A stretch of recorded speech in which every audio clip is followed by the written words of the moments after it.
अस्सलाम वालेकुम छात्रों, कक्षा 7वीं हिंदी मराठी की चाचनी। बच्चों, इस सितंबर के महीने में जो भी हमने सीखा है उसके ऊपर एक बहुत ही आसान सी चाचनी मैंने बनाई है, पेपर बनाया है। आपको ये लिखना है और व्हाट्सएप ग्रुप पे डालना है। फिर इंशाल्लाह जब जूम पर हमारी मुलाकात होगी तो हम इसको चेक करेंगे, ठीक है। तो जल्दी से मैं आपको पेपर समझा देती हूँ कि प्रश्न क्रमांक 1 है, रिक्त स्थान पर उचित वर्ण लिखकर शब्द लिखो। यहाँ पर शब्द दिए हुए हैं लेकिन वो शब्द अपूर्ण है, अधूरे हैं और उनके 2 उत्तर आपको यहाँ पे वर्ण के रूप में दिए हुए। तो यहाँ पर कौन सा वर्ण आएगा इन दोनों में से वो आपको यहाँ पर देख के लिखना है। इस प्रकार से 5 प्रश्न हैं, 5 प्रश्न के लिए उत्तर दिए हुए हैं, लेकिन पर्यायी उत्तर है, एक आपको सही जवाब उसको देखकर लिखना है, ठीक है। फिर यहाँ पर प्रश्न 2 है, कविता की पंक्ति पूर्ण करो। अचंबा कविता जो हमने पढ़ी थी उसकी 2 पंक्ति मैंने ली है, दोनों अधूरी है। आपको यहाँ पर उसके आगे का और यहाँ पर उसके पहले का आपको लिखना है। प्रश्न क्रमांक 3 है, दिए गए शब्दों का अर्थ लिखो। अचंबा और मेघ, तो यहाँ पे 3 उत्तर दिए हुए हैं, उसमें से जो सही उत्तर है वो आपको यहाँ पर देखकर लिखना है। इसी के तरह प्रश्न क्रमांक 4 है, अचंबा कविता से शब्द युगम देखकर लिखो।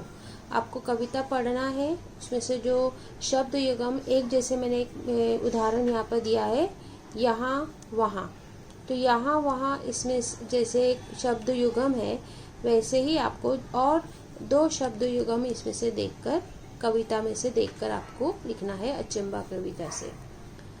प्रश्न क्रमांक 5 है, वचन बदलकर लिखो।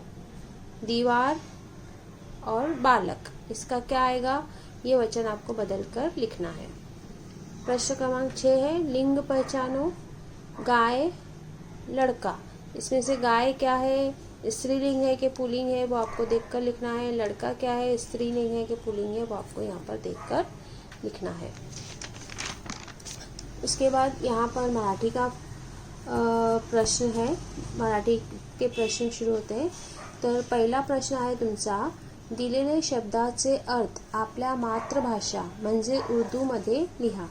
यानी जो शब्द दिए हैं उनको उर्दू में क्या बोलते हैं उसको यहाँ पे मैंने उर्दू के जवाब लिखे हैं, लेकिन कोई एक जवाब इसका सही है, कोई इसमें से कोई एक जवाब इसका सही है, वो आपको देखकर लिखना है। प्रश्न क्रमांक 2 आहे, दिलेल्या वचनांची योग्य जोडी लावा। इकडे काही वचन, एक वचन दिलेलं आहे, इकडे अनेक वचन दिलेलं आहे, त्यामुळे तुम्हाला याची जोडी काय आहे ते असणार आहे, ते तुम्हाला लावायची आहे। प्रश्न क्रमांक 3 आहे, दिलेल्या शब्दांचे लिंग ओळखून टिक करा। इकडे शब्द दिलेले आहे रंग, तर हे रंग शब्द काय आहे, पुल्लिंग आहे का स्त्रीलिंग आहे का नपुंसकलिंग आहे, व तुम्हाला फक्त त्याच्या पुढे जे बॉक्स दिलेला आहे ते बॉक्समध्ये तुम्हाला टिक करायचा आहे।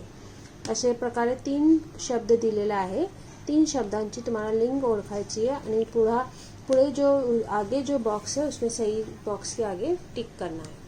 प्रश्न क्रमांक 4 आहे, खालील नामांना योग्य विशेषण शोधून लिहा। यहाँ पे कुछ नाम दिए हुए हैं, उनके लिए कौन सा सही विशेषण होगा ये आपको यहाँ पर देखकर लिखना है। प्रश्न क्रमांक 5 आहे, आला पाऊस कवितेतून शेवटचे समान असणारे शब्द लिहा। पांघरलेली, ये शब्द से मिलता जुलता आवाज वाला जो शब्द कविता आला पाऊस में दिया है वो आपको देखकर लिखना है। प्रश्न क्रमांक 6 आहे, जोड शब्द बनवून लिहा। इकडे 2 शब्द दिले आहे, तुम्हाला हे 2 शब्दांना जोडून इकडे काय नवीन शब्द तयार होणार आहेत तुम्हाला हे लिहायचे आहे। नंतर शेवटचा प्रश्न आहे, एक शब्द संदर्भानुसार वेगवेगळे अर्थाचे शब्द लिहा।